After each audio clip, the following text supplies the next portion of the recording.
Assalamualaikum warahmatullahi wabarakatuh. Innal hamdalillah nahmaduhu wa nasta'inuhu wa nastaghfiruh wa na'udzu billahi min shururi anfusina wa sayyiati a'malina. May yahdihillahu fala mudilla lahu wa may yudlil falan tajida lahu waliyyan mursyida. Asyhadu an la ilaha illallah wahdahu la syarika lah wa asyhadu anna Muhammadan abduhu wa rasuluh wa safiyuhu min khalqihi wa habibuh ballagha risalah wa addal amanah wa nasahal ummah fakana khaira rasulin li khair ummah ukhrijat linnasi ta'muruna bil ma'ruf wa tanhauna 'anil munkar wa ulaika humul muflihun. Allahumma fasalli wa sallim wa barik alaihi wa ala alihi wa man tabi'ahu ila yaumiddin amma ba'd. Qala Allah ta'ala fi muhkami tanzilih wa huwa asdaqul qailin wa biqaulihi yahtadil muhtadun. A'udzu billahi minasyaitonir rajim. Bismillahirrahmanirrahim. Innama yakhshallaha min ibadihil ulama. Wa qala sallallahu alaihi wasallam fi haditsihi al-ulama'u warathatul anbiya. Sadaqallah wa sadaqa rasuluhul karim wa nahnu ala dhalika minasyahidin wa syakirin walhamdulillahi rabbil alamin. Puji syukur senantiasa tidak pernah luput dan alpa kita panjatkan kehadirat Allah Subhanahu wa taala jalla jalaluh pada pagi hari yang kedua dalam workshop seminar pelatihan kontribusi ulama Aceh dalam pelestarian budaya yang diadakan di Lembaga Pelita Al-Fusalam bekerjasama dengan Balai Pelestarian Budaya Aceh dan juga Al-Wasliyah Banda Aceh. Kita mohon kepada Allah Subhanahu wa taala semoga diberikan kemudahan, kelancaran sampai pada akhirnya dan dilimpahkan kepada kita semua ilmu yang bermanfaat. Amin ya rabbal alamin. Selawat dan salam senantiasa kita sanjung sajikan kepada penghulu alam, reformis besar, baginda Rasulullah sallallahu alaihi wasallam yang senantiasa setiap waktu mengingat umat beliau, mengingat kita ini hingga akhir zaman. Mudah-mudahan kelak dengan amaliyah dan cinta kita kepada Rasul sallallahu alaihi wasallam berjumpa dan mendapatkan syafaat daripada beliau tentunya. Amin ya rabbal alamin. Yang saya hormati, saya banggakan kepada seluruh para peserta workshop pelatihan kontribusi ulama Aceh dalam pelestarian budaya, kepada moderator yang telah mempersilakan saya, kepada seluruh para tim yang sedia telah berkontribusi dari mulai sebelum acara, ketika acara, bahkan sampai hari akhir, maksudnya hari terakhir, telah berupaya dengan sungguh-sungguh. Atas nama pembina Al-Fusalam saya mengucapkan ribuan terima kasih. Jazakumullahu khairal jaza. Mudah-mudahan Allah Subhanahu wa taala memberkahinya dan Allah Subhanahu wa taala meninggikan derajat kita semua. Amin ya rabbal alamin. Pada hari yang berbahagia ini izinkan sejenak untuk mengisi waktu pelatihan di hari kedua ini, karena pada pertemuan yang telah lalu atau pada hari yang lalu, pemateri yang pertama atau narasumber yang pertama maupun yang kedua, Bang Dosi Alfian dan juga Ustaz Tengku Masrul Adi, guru kita semua tersebut telah mengisi materi tentang budaya, baik berkenaan dengan pelestarian nilai budaya maupun budaya dalam Islam, serta persoalan-persoalan yang aktual, terkini yang dihadapi dalam masyarakat sudah dijelaskan oleh para pemateri-pemateri sebelumnya. Pada kesempatan pagi yang berbahagia ini menjelang siang, kita akan memfokuskan bagian yang pertama dari judul kita, karena judul kita ada pelestarian budaya, tapi di bagian awal ada kontribusi ulama Aceh. Nah, ini yang merupakan judul utama dari pelatihan kita kali ini. Teman-teman, rekan-rekan, para asatiz yang dimuliakan oleh Allah Subhanahu wa taala, berkenaan dengan para ulama Aceh, mungkin saya akan menjelaskan dalam 3 poin saja. memberikan gambaran-gambaran umum. Nanti di akhir pertemuan sebagaimana biasa akan ada sesi diskusi tanya jawab, sharing pandangan. Mudah-mudahan kita harapkan agar menambah syakrawala pemahaman khazanah keislaman kita, sehingga Islam yang kita pahami luas dan sebagaimana yang telah digagas atau diasas oleh para alim ulama yang sudah berkontribusi dari zaman ke zaman, dari masa Rasulullah SAW yang merupakan beliau imamnya para ulama, dilanjutkan pada masa para sahabat, orang-orang yang berjumpa dengan Rasulullah SAW, kemudian para tabi'in, orang yang berjumpa dengan para sahabat, kemudian atba'ut tabi'in, para pengikut daripada tabi'in tersebut, kemudian hingga akhir zaman. Jadi insyaallah mudah-mudahan pembahasan kita pada hal-hal tersebut.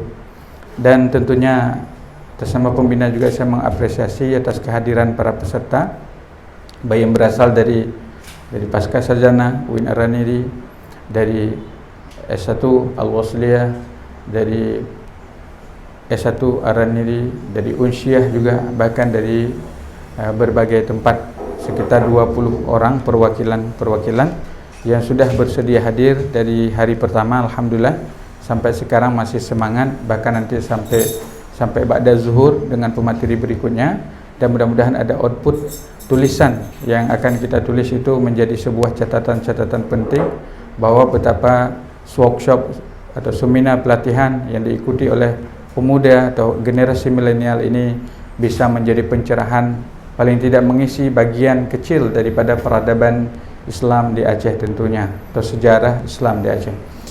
Teman-teman, rekan-rekan, para asatizah yang dimuliakan oleh Allah Subhanahu wa taala, ulama sebagaimana di awal kita mengutip sebuah firman daripada firman Allah Subhanahu wa taala yang dengan jelas menyebutkan innama yakhsyallaha min ibadihil ulama. Hanya saja yang takut kepada Allah Subhanahu wa taala dari kalangan hambanya adalah para ulama. Jadi ulama ini disebutkan di dalam Al-Quran itu sendiri. Nah, ulama berasal dari kata alim.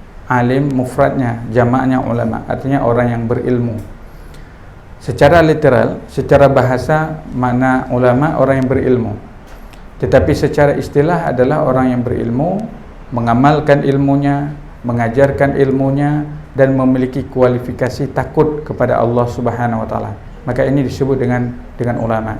Tentu tidak mudah, karena yang memberikan gelar ulama itu adalah Allah Subhanahu wa taala sendiri yang menyebutkan bahwa di antara hamba-hambanya yang ulama adalah takut kepada Allah. Jadi makin takut kepada Allah, maka sejatinya kekuatan atau kedudukan ulama itu semakin dekat dengan Allah Subhanahu wa taala. Kemudian Rasulullah sallallahu alaihi wasallam dalam sebuah hadis menyatakan bahwa al-ulama'u warathatul anbiya. Warithah atau warathah. Ulama itu adalah orang-orang yang mewariskan keilmuannya Rasulullah sallallahu alaihi wasallam. Tentu memiliki kualifikasi masing-masing sehingga seseorang bisa disebut dengan ulama. Nah, demikian secara sekilas apa yang dimaksud dengan kalimat atau kata dari ulama. Jadi berasal dari serapan bahasa Arab. Jadi alim orang yang berilmu. Walaupun kalimat ini sebenarnya bebas digunakan. Orang-orang yang dalam ilmu umum juga boleh pakai ulama, alim.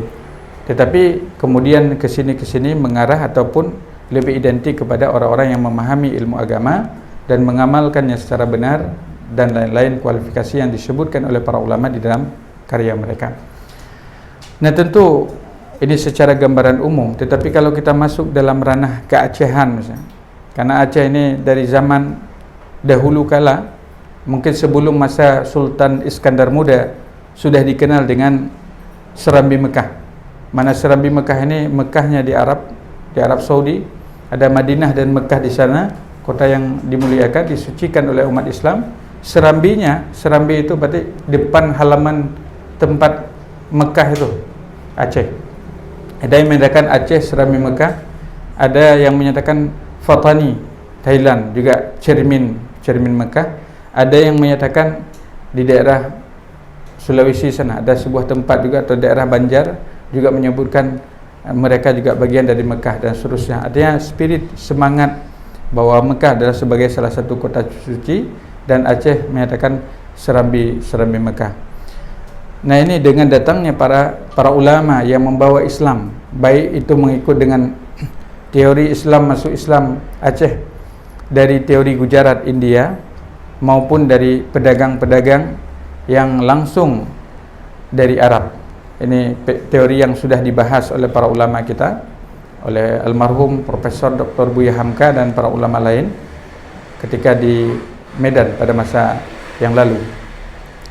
Teman-teman, rekan-rekan yang dimuliakan oleh Allah Subhanahu wa taala. Jadi di Aceh, apabila kita melihat ulama itu, saya mungkin melihat dalam 3 peran saja. Walaupun kita tidak menafikan bahwa para ulama Aceh itu memiliki peran yang menyeluruh, dari masa Syekh Abdul Rauf Ali bin Ali Al-Fansuri As-Singkili sampai pada masa kita sekarang itu, ulama adalah lampunya Aceh. Jadi keberadaan ulama sebagai pengawal agama masyarakat Aceh, memberikan pencerahan kepada masyarakat, memberikan warna, membawa hidayah dan seterusnya. Jadi ada 3 poin. Poin yang pertama, saya berikan gambaran dulu. Yang pertama, ulama Aceh dalam pelestarian dunia literasi atau dunia tulis menulis atau dunia karang mengarang. Ini bagian yang pertama. Bagian yang kedua, ulama Aceh sebagai seorang mujahid, seorang yang berjuang fisabilillah. Ini ada bahasanya juga. Yang ketiga, ulama Aceh yang bergerak dalam bidang lembaga pendidikan, pesantren, dayah dan seumpamanya, baik yang tradisional, modern, terpadu dan seumpamanya. Kemudian yang keempat adalah ulama Aceh dalam organisasi. Tetapi ini saya tidak membahas karena organisasi mungkin lebih kepada arah yang kontribusi juga, tapi mungkin agak lebih luas. Maka saya ambil cakup yang agak lebih mengkerucut saja 3 hal. Yang pertama, bagian yang pertama, ulama Aceh secara khusus, karena nanti ada ulama dari Medan, Sumatera Utara, ada ulama dari Sumatera Barat, ada ulama dari Palembang, ada ulama dari Banten, ada ulama dari Madura, ada ulama dari Banjar, ada ulama dari Sumbawa dan lain-lain. Ya, ini dikenal di Arab dengan karya-karya tulis mereka. Tapi kita kerucutkan saja pembahasan pada ulama Aceh, karena kita berada di Aceh, dan pembahasan pada hari yang berbahagia ini materi kita juga tentang ulama Aceh dan kontribusi mereka terhadap pelestarian budaya. Jadi yang pertama, ulama Aceh dari zaman dahulu kala itu berkontribusi dalam bidang dunia tulis menulis. Bahkan yang menariknya, salah satu tulisan yang paling lama, bahkan itu dalam bidang yang paling penting dalam bidang tafsir, adalah karangan Al-Allamah Al-Mufassir Al-Syekh Abdul Rauf Ibnu Syekh Ali Al-Fansuri, yaitu karangan Syekh Abdul Rauf As-Singkili, yang diperkirakan hidup 1615, ada yang mengatakan 1620, wafat beliau 1697. Kalau mengikut teori beliau lahir 1615, wafat 1697, berarti beliau dalam usia 82 tahun wafat, atau 83 tahun, 82 tahun. Tapi kalau 1620, wafat 1697, berarti beliau dalam usia 77 tahun. Ala kulli hal, Syekh Abdul Rauf As-Singkili ini merupakan ulama yang banyak diteliti, bukan hanya di Aceh saja, bahkan di Asia Tenggara. Bahkan banyak peneliti-peneliti handal dari Jawa sana meneliti tentang kiprah jejak rekam daripada Syekh Abdul Rauf Singkil, terutama dengan karya besarnya Turjuman Al-Mustafid atau Tarjuman Al-Mustafid, sebuah kitab tafsir dalam edisi Melayu lama yang besar sekali dan dirujuk di Asia Tenggara ini, bukan hanya di Aceh, di Malaysia, di Brunei, di Patani Thailand, di seluruh wilayah. Ketika itu mungkin belum ada kita Indonesia ini, masih wilayah Nusantara ketika itu, dengan kerajaan-kerajaan yang kecil maupun kerajaan yang besar, itu merujuk kepada karya Syekh Abdul Rauf As-Singkili. Termasuk pada masa ketika Indonesia merdeka 1945 juga menjadikan karya Syekh Abdul Rauf Singkil karya pertama di Nusantara ini dalam bidang tafsir. Orang Aceh. Lahir 1620 dan wafat 1697. Ini seorang yang besar, yang dikenal kemudian dengan Tengku Syah Kuala, karena beliau berkubur di Kuala, yang memiliki jalur muridnya banyak, kemudian juga memiliki rekam jejak perjalanan keilmuannya, rihlah ilmiahnya begitu panjang, dan kontribusinya tidak dipandang sepele dalam khazanah sejarah Aceh. Karena Syekh Abdul Rauf ini pernah menjadi mufti kerajaan Aceh atau Syekhul Islam yang menggantikan Syekh Saiful Rijal, atau sebelumnya Syekh Nuruddin Araniri yang berasal dari Randir, India. Jadi Syekh Abdul Rauf Ali Al-Fansuri dalam usia diperkirakan, dalam usia beliau 15 tahun, beliau merantau ke mancanegara. Banyak negara beliau singgahi. Pernah beliau singgah di Yaman, Zabid, Qatar, Doha, sampai beliau mematangkan karir keilmuannya itu di daerah Mekah dan Madinah. Jadi beliau belajar lebih kurang, disebutkan dalam beberapa literatur, 19 tahun Syekh Abdul Rauf Ali Al-Fansuri belajar di sana, yang kemudian banyak karya-karya tulis beliau menjadi referensi bukan hanya di Aceh tapi di mancanegara. Bahkan kitab-kitab beliau ini saya temukan dicetak di Mesir juga, dicetak di Darul Fikri Beirut sana, itu karangan ulama Aceh. Dan sebelum ada ulama-ulama yang lain, ulama yang pertama itu adalah dari Aceh. Salah satunya adalah Syekh Abdul Rauf As-Singkili. Jadi Syekh Abdul Rauf As-Singkili kemudian pulang ke Aceh dalam usia beliau sekitar 34 tahun atau 35 tahun. Tapi beliau pulang bukan sebagai seorang ulama, pulang sebagai seorang biasa, kemudian dengan pakaian orang nelayan, yang kemudian karena keilmuannya yang mendalam, alim alamahnya, beliau tercium aroma wangi keilmuan Syekh Abdul Rauf, yang kemudian beliau ditunjuk sebagai salah seorang ulama yang menjadi penasihat atau mufti kerajaan Aceh pada masa kejayaannya. Jadi pada masa Sultanah Safiatuddin, maka beliau ditunjuk sebagai ulama besarnya. Kemudian beriring sampai 59 tahun Aceh itu pernah dipimpin oleh raja-raja perempuan. Setelah wafatnya Iskandar Muda 1609 sampai 1636, Iskandar Muda wafat, meninggal, 29 tahun beliau berkuasa. Kemudian diganti oleh menantunya, yaitu Iskandar Sani yang berasal dari Malaysia, menikah dengan anaknya Safiatuddin, Sultan Safiatuddin, yang kemudian diganti oleh Safiatuddin. Nanti ada Kemalatuddin, ada Zakiyatuddin, ada Niqayatuddin, sampai yang terakhir yang dimaksudkan sekitar 59 tahun. Jadi kiprah hegemoni seorang Syekh Abdul Rauf As-Singkili itu diakui adanya dan sangat diperhitungkan. Nah, Syekh Abdul Rauf As-Singkili ini selain menulis, beliau ada karyanya Turjuman Al-Mustafid dalam bidang tafsir. Beliau ada karyanya dalam bidang fiqhul muamalah, yaitu Mir'atul Tullab, sebuah kitab muamalah yang lengkap. Beliau ada karyanya dalam bidang hadis misalnya, atau nasihat-nasihat, Mawa'id Badi'ah, dan banyak karya-karya daripada Syekh Abdul Rauf, termasuk dalam bidang tasawuf, karena beliau juga seorang sufi, seorang arif billah, Syekh Abdul Rauf Ali Al-Fansuri. Kenapa saya akan memberi penekanan kepada Syekh Abdul Rauf, penjelasan, karena beliau ini adalah, kalau kita sebut, sentralnya para ulama Aceh dalam rentang 1600 sampai 1700. Dan beliau memiliki murid. Ya, Masya Allah, murid Syekh Abdul Rauf itu bukan hanya di Aceh. Ada yang berasal dari keturunan Turki, yang kemudian disebut dengan Tengku Dilepe. Nama asli beliau Syekh Baba Daud Ali Ar-Rumi. Syekh Baba Daud bin Aga Mustafa bin Ali Al-Rumi, atau namanya Syekh Baba Daud Ar-Rumi, Syekh Daud Ar-Rumi. Beliau inilah pengarang kitab yang kita kenal soal jika kita ditanya orang ada berapa rukun Islam itu, itulah kitab Masailal Muhtadin li Ikhwanil Muhtadin, karangan Syekh Daud Ar-Rumi, murid daripada Abdul Rauf As-Singkili.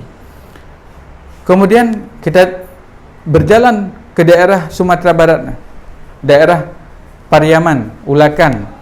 Ada salah seorang ulama besar di sana, bahkan dianggap wali di sana, yaitu Syekh Burhanuddin Ulakan. Kalau kita datang ke Padang, kita tanya Syekh Burhanuddin Ulakan siapa? Itulah ulama besar di Padang. Bahkan beliau salah satu sentral ulamanya Padang, murid daripada Syekh Abdul Rauf Singkil, Syekh Burhanuddin Ulakan, atau disebut dengan Angku Ulakan. Beliau kuburannya diziarahi. Ini murid daripada Syekh Abdul Rauf As-Singkili. Jadi beliau enggak belajar ke mana-mana, cuma belajar pada Syekh Abdul Rauf Singkil. Sehingga Hamka, Buya Hamka yang lahir 1908, wafat sekitar 1981, ketua MUI Indonesia pertama, berasal dari Sumatera Barat. Beliau banyak menulis, tentunya kita kenal karyanya ada Di Bawah Lindungan Ka'bah, Tenggelamnya Kapal Vanderbilt, Tasawuf Modern dan yang lain-lain, termasuk dalam bidang tafsir Al-Azhar. Nah, Hamka menulis ini tentang Syekh Burhanuddin Ulakan atau Tuanku Ulakan dalam karyanya Dari Perbendaharaan Lama. Nah, jadi Syekh Abdul Rauf memiliki murid di Sumatera Barat. Bahkan beliau punya murid bukan hanya di Sumatera Barat. Kita datang ke daerah Jawa, datang ke daerah Pamijahan, ada sebuah kuburan atau yang disebut ulama di sana, namanya Syekh Abdul Muhyi Pamijahan.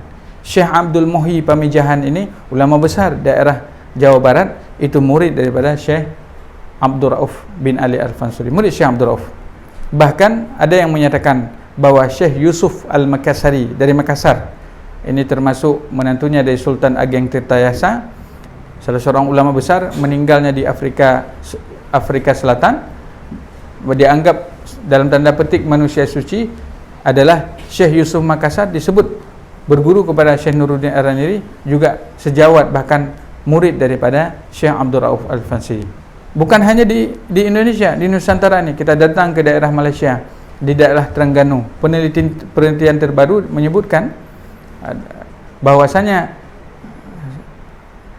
Tuku Pulau Manis yang menjelaskan kitab Hikam Imam Ibn Athaillah As-Sakandari, disebut adalah Prof. Misri, adalah salah satu murid juga dari Abdul Rauf As-Singkili. Jadi Masya Allah, Syekh Abdul Rauf Singkili ini selain beliau tentunya seorang pelestari budaya, menjaga keharmonisan keadaan Aceh. Karena bayangkan Aceh ketika itu dalam polemik antara tasawuf wujudiyahnya seorang sufi pujangga Melayu besar, yaitu Syekh Hamzah Al-Fansuri, guru daripada Syekh Samsuddin Pasai atau Samsuddin Sumatrani.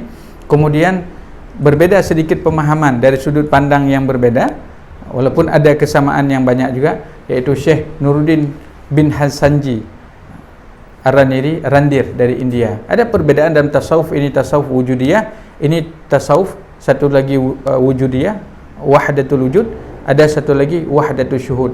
Tapi ala kulli hal dua-duanya memiliki sudut pandang yang berbeda. Tapi Syekh Abdul Rauf Singkil hadir dalam masa konflik yang pemahaman tersebut.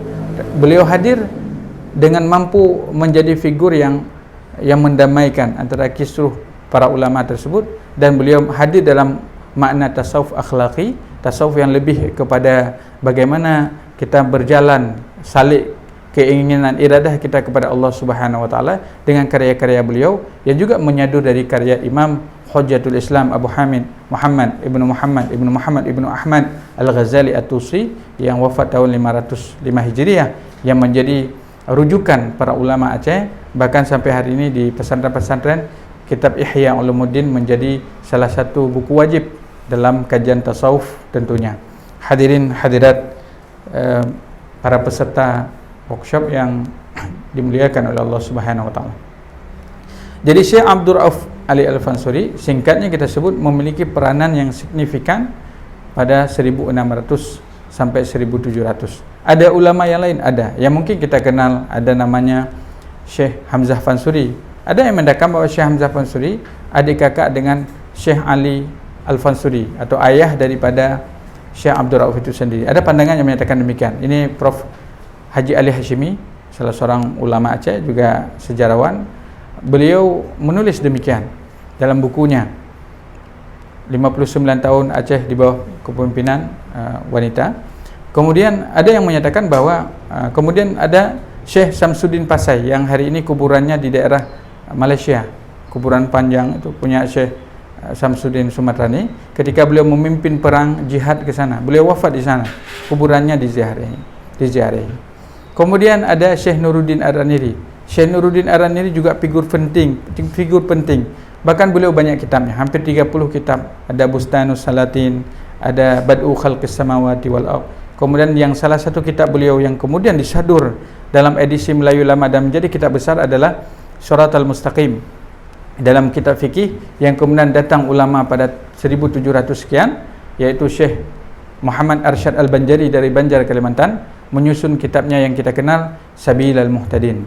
Sabilal Muhtadin, sebuah kitab yang besar dalam kajian Melayu Nusantara, bukan hanya di Indonesia, sama dengan kitab Turjuman Mustafid. Jadi Syekh Al-Banjari atau Syekh Arsyad Al-Banjari mensyarah kitab Shiratal Mustaqim karangan Syekh Nuruddin Ar-Rani. Nuruddin Ar-Rani ini tidak lama di Aceh. Beliau hanya sekitar menjadi mufti kerajaan Aceh itu masa yang singkat, antara 6 tahun 7 tahun. Karena pada masa Iskandar Muda, muftinya adalah Samsuddin Sumatrani atau Samsuddin Pasai. Pada masa Iskandar Sani, sekitar beliau berkuasa hanya 4 tahun atau 6 tahun, beliau kemudian wafat. Pada masa itulah Syekh Nuruddin menjadi mufti kerajaan Aceh. Pada masa Sultanah Safiatuddin mulai terjadi gejolak pemahaman perbedaan tasawuf ketika itu, yang kemudian datanglah Syekh Abdul Rauf As-Singkili meredam pemahaman-pemahaman yang terjadi. Jadi luar biasa Syekh Abdul Rauf As-Singkili. Dan ada para ulama yang lain, termasuk Syekh Baba Daud Ar-Rumi, pengarang kitab Masail Al-Muhtadin, yang kitab yang tipis memang, tetapi hampir zaman ke zaman anak-anak dulu membaca soal jika kita ditanya orang, ada berapa rukun iman itu, apa ihsan itu, dan seterusnya. Ini karangan ulama Aceh yang berdarah Turki. Jadi 1600 sampai 1700 ini rentang para ulama Aceh menulis kitab-kitab mereka. Sehingga kalau kita datang ke daerah Tanah Abe, ada pustaka di sana, pustaka manuskrip dari masa manuskrip Dayah Tanah Abe. Itu dulunya sekitar 10.000 naskah kitab-kitab klasik, termasuk di sana karya Hamzah Fansuri ada, Samsuddin Sumatrani ada, karya Syekh Abdul Rauf Singkil juga ada di sana. Karena pusaka tersebut, sebagaimana diketahui bahwa Syekh Firusi Al-Baghdadi, Syekh Firusi ini disebutkan berasal dari Baghdad, kemudian hijrah ke Aceh karena kealiman beliau, ditunjuk oleh Sultan Iskandar Muda sebagai Qadi Rabbul Jalil. Qadi Rabbul Jalil ini derajat kedua. Ada mufti kerajaan disebut Qadi Malikul Adli, kemudian di bawahnya ada Qadi Rabbul Jalil. Salah satu Qadi Rabbul Jalil yang dikenal adalah Tengku Tanah Abe. Cuma gelarnya Tengku Cik Tanah Abe karena ada pesantrennya Tanah Abe. Karena beliau ulama besar disebut Tengku Cik. Jadi semua yang memimpin pesantren Tanah Abe pada masa yang lalu disebut dengan Tengku Cik Tanah Abe. Juga sama dengan Tengku Cik Pantai Gelema. Namanya berbeda. Boleh namanya Tengku macam Syekh Yaqub, tapi dipanggil Tengku Cik Pantai Gelema. Jadi Tengku Cik Tanah Abe sendiri ada anaknya. Disebutkan anaknya ini berguru kepada Syekh Abdul Rauf Singkil, juga ulama besar. Bahkan disebutkan juga berguru kepada Syekh Baba Daud Ar-Rumi, yaitu Syekh Nayan. Jadi ada Firusi Al-Baghdadi, di bawahnya ada Nayan, Abdul Rahim, Abdul Hafid, di bawah dari Abdul Rahim, Abdul Hafid ada Muhammad Saleh, ada Abdul Wahab, ini teman seperjuangan daripada Tengku Cik di Tero, lebih tua memang Abdul Wahab dan Wahabe, Syekh Abdul Wahab ulama besar. Kemudian ada Muhammad Said, ada Muhammad Ali, Dahlan dan Wahabe. Itu Abu Dahlan yang kita kenal. Jadi itu sekitar 9 generasi. Teman-teman, rekan-rekan para asatidz yang dimuliakan oleh Allah Subhanahu wa taala. Jadi rentang 1600 secara sekilas saja kita jelaskan bahwa Aceh adalah menjadi tempat sentralnya keilmuan Nusantara ketika itu. Dengan karya manuskrip 10.000 lebih. Bahkan setelah terjadi gempa, setelah terjadi perang-perang, sisa 3.000. Masih juga banyak. Masih juga dikunjungi oleh para peneliti manuskrip di Nusantara ini. Artinya Aceh memiliki sejarah yang asil, sejarah yang sangat klasik. Sebelum daerah lain ada sejarah, di Aceh itu sudah ada. Maka disebut dalam istilah, walaupun ini benar atau tidak, Aceh ada Arab, Cina, Eropa, Hindia, Himalaya, Hindia gitu. Wallahu alam benar atau tidak, tapi kita lihat orang Aceh memang wajahnya mirip-mirip. Gabungan wajah-wajah dari India dan lain-lain dari Aceh. Ya, wallahu alam ya.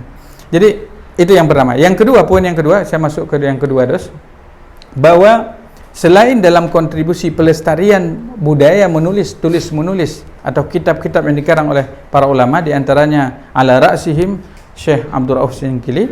Bagian yang kedua adalah para ulama Aceh itu melestarikan hubbul watan, cinta tanah air.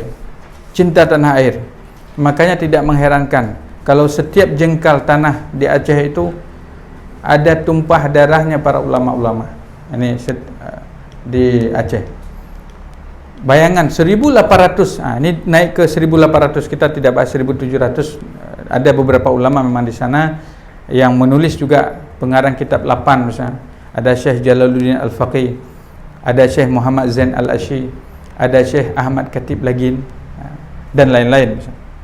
Ya, 1873. Ada apa dengan 1873? Pada hari 1873 itu Belanda mulai invasi ke Aceh. Dalam keadaan kerajaan Aceh yang sudah melemah, karena Aceh ini pernah menjadi 5 imperium dunia. Ada Mughal di India, ada Safawi di Iran, ada di Mesir, termasuk di Aceh, Turki Ottoman, Aceh, kerajaan Aceh Darussalam, termasuk diperhitungkan dalam percaturan dunia ketika itu. Nah, bagian yang kedua adalah Aceh, para ulama Aceh melestarikan hubbul watan, cinta tanah air. Jadi 1873 Belanda mulai mengultimatum Aceh harus menyerah kepada Belanda. Tapi apa yang terjadi? Para ulama Aceh bangkit. Mereka bersatu padu, bahu membahu untuk berjuang. Bahkan ada kata Belanda. Kata Belanda itu bukan kata Belanda, Tengku Imam Cik Lung Bata. Katanya ini bagaimana kita disuruh menyerah? Kata raja kepada Tengku Imam Cik Lung Bata, bagaimana apa kita harus menyerah? Saya tidak akan menyerah. Kalau Belanda itu panjang, menyopanyang takoh le, menyopanyang takoh dua. Itu bahasa yang digunakan oleh para ulama Aceh. Ya. Jadi 1873 mulai berperang. Sampai Baitur Rahman pernah dibakar. 1873 sampai 1879, 6 tahun berperang untuk kali yang pertama. Jadi dibakar Baitur Rahman. Bahkan salah seorang ofisir Belanda yang besar, yaitu Jenderal Kohler, dia melihat bahwa dia pikir Aceh sudah dikuasai. Ketika dia sedang berjalan-jalan di depan Masjid Baitur Rahman, yang ketika itu banyak rumput-rumputan, banyak pepohonan, ternyata seorang pejuang bersembunyi di semak-semak, kemudian ditembak, pas terkena di bagian kening Kohler. Katanya, saya kena, kata Kohler. Maka terbujurlah kaku di sana Kohler. Itu jenderal. Dan belum di Nusantara tidak ada jenderal yang tewas kecuali di Aceh, yaitu Jenderal Kohler. Menjadi sebuah sejarah tentu bagi Aceh. Jadi para pejuang-pejuang Aceh itu orang yang hebat, para ulama. Makanya 1873 sampai 1879, sekitar 6 tahun Aceh berperang terus, tidak berhenti. Di 1879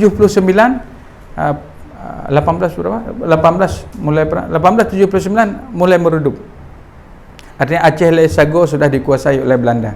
Mulai dikuasai, mulai masuk orang Belanda ke kampung-kampung. Nah, baru kemudian 1879, 1881 pulang salah seorang ulama Aceh. Namanya Syekh Muhammad Saman.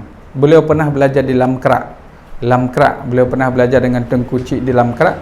Beliau belajar dengan paman beliau, yaitu Tengku Cik Amin Dayah Cut, Muhammad Amin Dayah Cut namanya, yaitu beliau dah kata kita kenal kemudian dengan Tengku Cik di Tiro. Tengku Cik di Tiro kemudian bangkit, mengumpulkan sisa-sisa pejuang ketika itu tidak banyak lagi. Bukan hanya sekitar 50 orang, 10-50 orang di daerah Lamkrak, Lambinen atau Lambihu sana, Lambanot. Beliau kumpulkan pejuang daerah Selawah tu. Bukan Selawah, daerah apa? Daerah Lamkrak, daerah situlah. Kalau sekarang mungkin sudah daerah pedalaman sekali.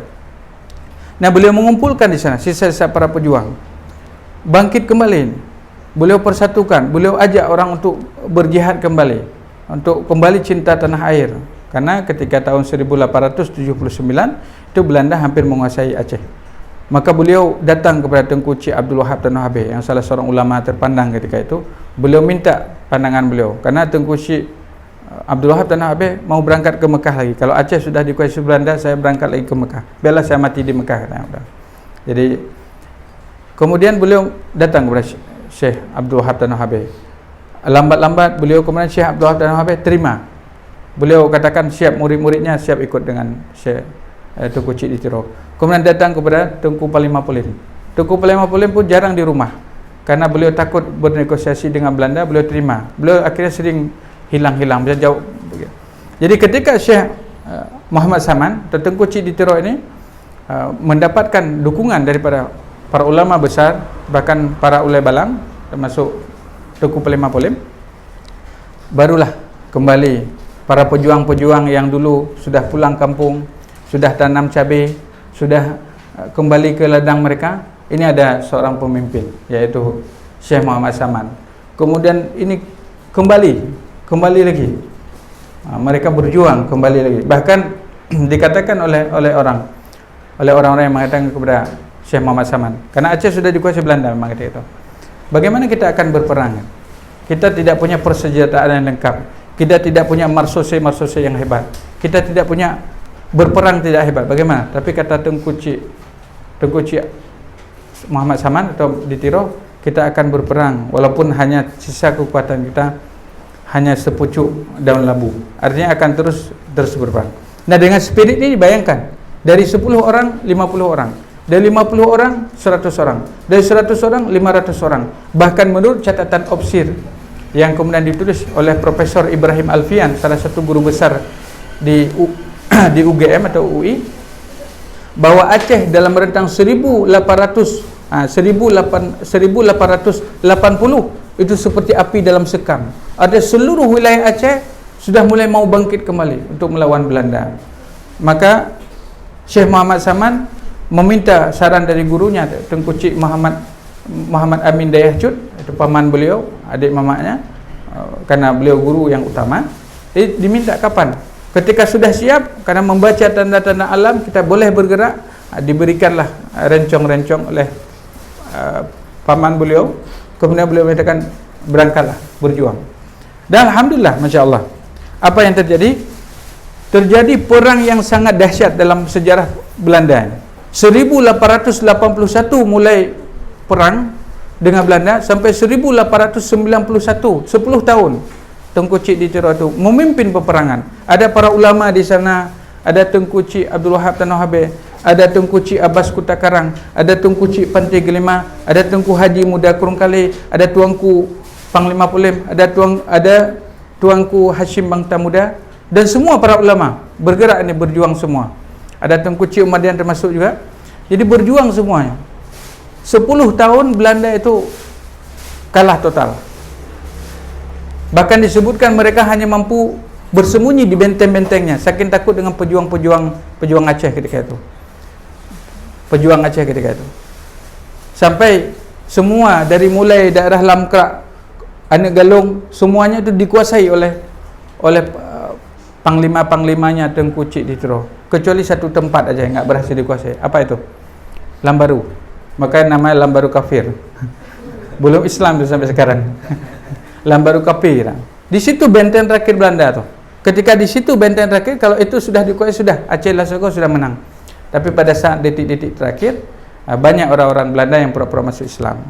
Pada akhirnya karena tidak mampu berhadapan dengan Tengku Cik Ditiro, akhirnya singkat cerita disebutkan oleh Profesor Teku Ismail Yaakob dalam karyanya Sejarah Tengku Cik Ditiro, akhirnya beliau pun dibunuh dengan cara diracun. Jadi singkatnya demikian. Wafatlah 1891, wafatlah Syekh Muhammad Saman Tengku Cik Ditiro yang kita kenal kebesarannya. Jadi beliau adalah orang yang melestarikan hubbul watan, cinta tanah air. Karena beliau tidak rela melihat orang mengatakan kalau kita tidak melawan Belanda sekarang, nanti keluarga kita, anak cucu kita itu akan jadi kafir semua. Maka orang-orang dulu tidak mengirim anaknya ke sekolah. Kenapa? Takut kafir. Kenapa? Karena ujung-ujungnya takut kafir. Ada Belanda di sana. Itulah yang kemudian menjadi di alam bawah sadar masyarakat Aceh itu sangat membenci Belanda. Sekarang mungkin demikian orang dari mana drone dari Belanda itu dari Sumatera. Dari Sumatera kita. Ya drone ke ya awak drone ke yang poh kakek-kakek kamu aja mana itu. Tapi enggak ada kaitan. Kalau Belanda itu Islam, ya kita cinta, dia saudara kita juga. Tidak boleh marah dengan sukunya. Karena Allah mencintai berbangsa-bangsa, bersuku-suku. Kenapa? Li ta'arafu, untuk ta'aruf. Tapi yang kita tidak suka aja karena menjajah saja, dijajah Aceh itu aja. Tapi kalau sekarang Belanda sekarang, you are Muslim ya, kita Muslim juga, dia Muslim ya, tidak apa-apa. Berarti bersaudara. Dia nak minta lahir di Belanda, kita juga nak minta di Aceh. Kalau kita diminta lahir, ya lahir di daerah Kaabah aja gitu. Allah. Jadi intinya, poin yang kedua adalah Aceh, ada para ulama Aceh memiliki peran dalam sejarah peperangan, melestarikan hubbul watan. Masya Allah.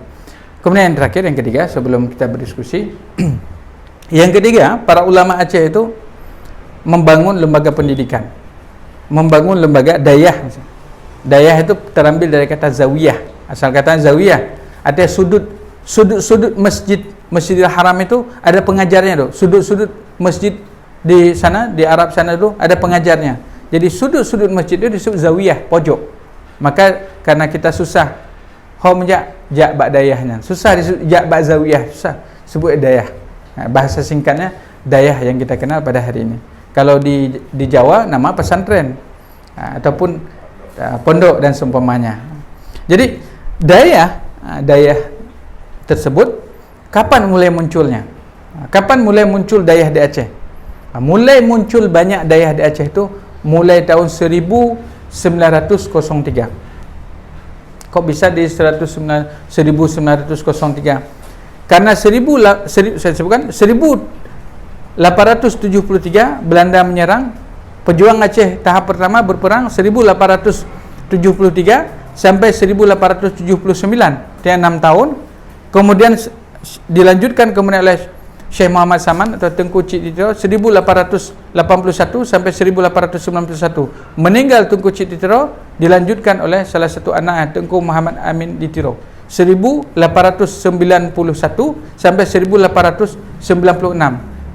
Wafat beliau, syahid beliau dalam peperangan, dilanjutkan oleh Tengku Umar Melabuh 1896 sampai 1899, 3 tahun Tengku Umar Melabuh itu memimpin peperangan. Beliau juga orang hebat, pernah membelot ke Belanda.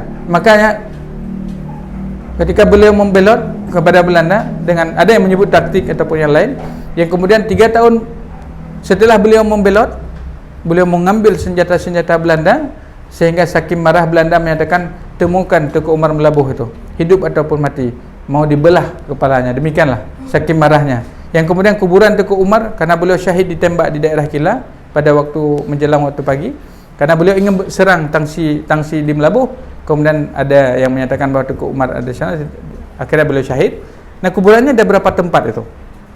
Bukan satu, ada yang 7 tempat, ditanam pohon pisang supaya enggak ditemukan jasad. Saking marahnya Belanda, kalau ditemukan ingin dibunuh habis-habisan gitu. Sampai kemudian Belanda, di mana kuburan Tengku Melabuh? Dikasih syarat, tidak tahu Tengku Raja Tenom atau daerah sana, katanya boleh kami tunjukkan. Itu sesudah 17 tahun, jangan digali lagi. Baik, kata Belanda, dikasih tahulah tempatnya, tempat kita ziarah sekarang. Disitulah kuburan Tengku Umar Melabuh. Suaminya Cuk Nyadin. Cuk Nyadin ini istrinya, orang besar Cuk Nyadin ini. Cuk Nyadin meninggalnya bukan di Aceh, di Sumedang, dalam keadaan matanya yang sesudah nak nampak rabun. Beliau meneruskan perjuangan suaminya Tengku Umar Melabuh. Bayangkan, Tengku Umar Melabuh syahid 1899, dilanjutkan oleh Cuk Nyadin sampai beliau kemudian ditangkap, dibuang ke Sumedang, Jawa Barat sana. Di Jawa Barat disembunyikan identitasnya, tidak kenal bahwa itu Sri Kandi yang berperang di hutan belantara. Cuk Nyadin dalam keadaan matanya yang sudah tidak nampak. Beliau adalah guru bagi anak-anak. Beliau mengajar Al-Quran untuk anak-anak setempat. Katanya beliau hafid Al-Quran. Beliau seorang yang menghafal Al-Quran. Makanya Wedana atau sindikat camat di daerah Sumedang sangat memperhatikan Cuk Nyadin, menghormati Cuk Nyadin. Sampai ketika beliau wafat, karena dianggap beliau orang yang suci, orang yang memiliki karamah, akhirnya kuburannya tidak dikasih bawa pulang ke Aceh. Kapan diketahui Cuk Nyadin dibuang ke sana? Oleh Profesor Ali Hashimi, salah seorang sejarawan Aceh. Beliau pernah jadi gubernur juga. Beliau lihat dalam arsipnya Belanda, di mana dibuang Cuk Nyadin. Ternyata dibuang ke sana. Ketika diminta kembali jasadnya dikirim ke Aceh, walaupun hanya tulang belulang, kata orang Sumedang, jangan, biarkan Cuk Nyadin di sini. Sehingga makam Cuk Nyadin hari ini di Sumedang dan dirawat dengan baik. Orang ziarah datang. Kenapa tahu ada energi positif yang begitu besar pada Cud Nyak-Din, ya. Dan Cud Nyak-Din ini menanamkan kepada seluruhnya. Tidak, para pejuang Aceh ditanamkan bahwasannya tidak melihat wajah kafir, sehingga mereka tidak ada yang ditangkap. Jadi kalau melihat wajah kafir, maknanya itu sudah mati gitu. Nah, ini yang ditanamkan oleh para pejuang. Ya, singkatnya ke 1903. Kenapa 1903? Kemudian perjuangan Aceh mulai meredup.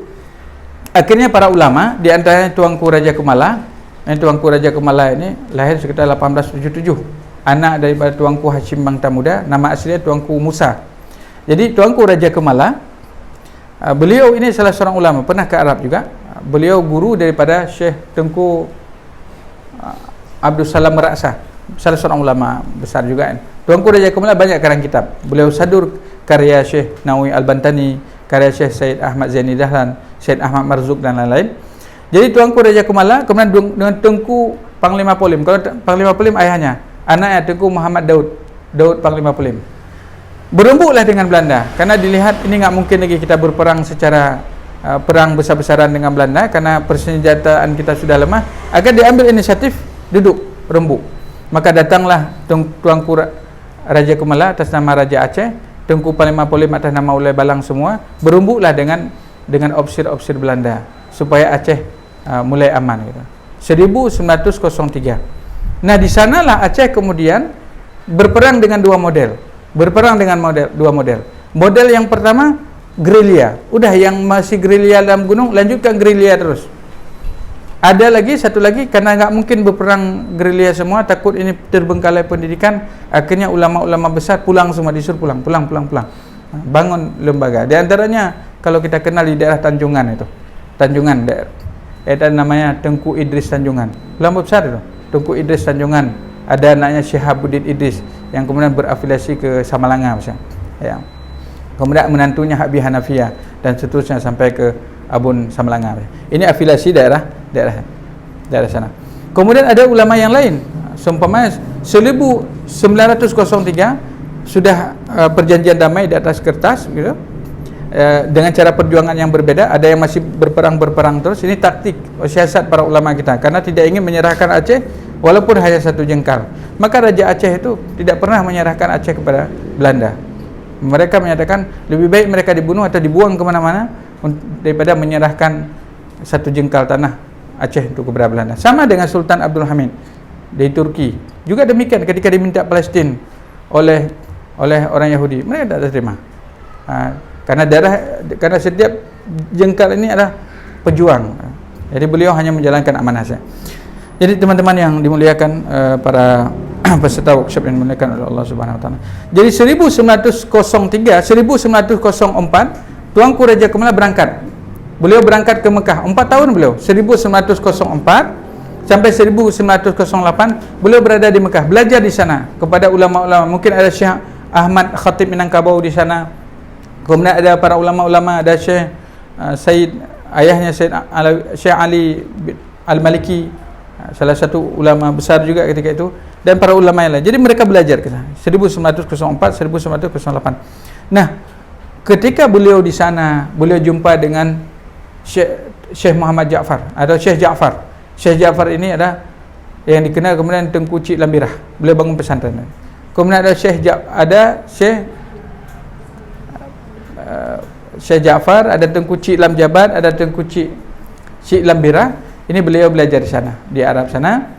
Jadi 1904 1908 beliau berangkat sana. Dan pulang ke Aceh 1908, mulai Tuanku Raja Kemala ini memerintahkan kepada seluruh ulama Aceh, karena beliau Tuanku Raja Kemala ini selain bangsawan, juga ulama besar. Bahkan temannya itu Tengku Haji Hasan Kurungkali. Itu temannya tuh. Makanya ketua ulama Aceh dulu namanya Rad. Tuanku Raja Kemala, wakilnya atau termasuk wakilnya itu Hasan Kurungkali, itu Abu Haji Hasan Kurungkali. Nah, baru mulai dirancang kembali. Jadi ulama-ulama ini bangun ke pesantren kembali. Sehingga 1912 pulang Tengku Cik Lambirah, Tengku Abbas nama, Tengku Syekh Abbas bangun pesantren di Lambirah, melanjutkan estafet dari ayah Tengku Cik Muhammad atau Tengku Cik Lambirah kata. Adiknya 2 tahun lebih muda, iaitu Syekh Jaafar. Syekh Jaafar Lam Jabat, kita kenal Lam Jabat. Ada nama kuburan Tengku Cik Lam Jabat, itu Tengku Syekh Muhammad Jaafar. Belajar di sana juga rentang 1906 sampai 1910 di Arab sana. Kalau Abu Kurkali berangkat 1909, boleh pulang 1915, kita 6 atau 7 tahun dari sana.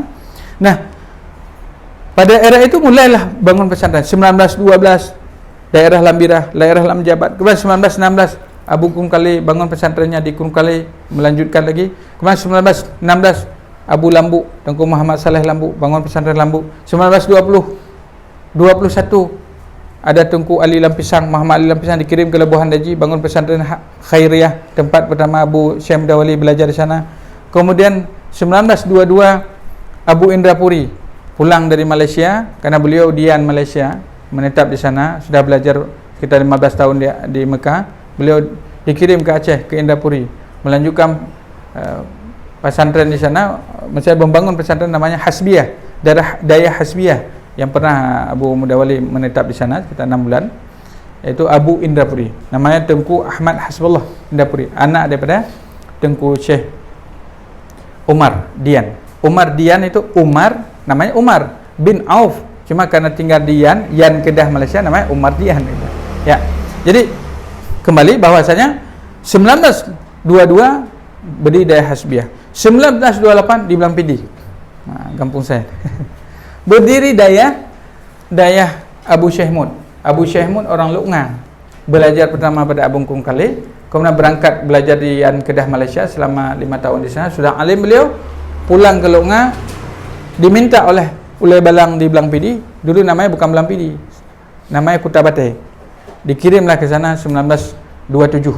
Setelah perang, setelah Tengku Pekan, ada ulama di sana, pejuang dari Blampidi, namanya Tengku Pekan. Kuburannya masih ada tuh di depan Masjid Baitul Azim, Masjid Jami' Blampidi, masih ada kuburan beliau di sana. Sering ketika peringatan Hari Pahlawan datang ke sana. Jadi Tengku Pekan ini menyerang Tengsi Belanda sekitar 1926. Jadi setelah beliau wafat, meninggal dengan 40 orang pasukannya, kemudian ada Tengku, salah satu ulama di situ namanya Tengku Lung, Tengku Yunus Lung. Orang Lung dikirim ke sana oleh Tuanku Raja Kemula, dikirim ulama itu. Ada yang dikirim ke Labuan Haji, ada yang kirim di Aceh Selatan, ada yang kirim di arah daerah Mongudung sana, ada Aceh Utara dan lain-lain. Jadi dikirim para ulama untuk mengajarkan masyarakat di daerah tersebut. Nah, singkatnya bahwa ketika beliau ingin disemayamkan, tidak dimandikan seperti orang meninggal biasa. Nah, beliau dikuburkan dengan darahnya dan semuanya seperti orang mati syahid gitu.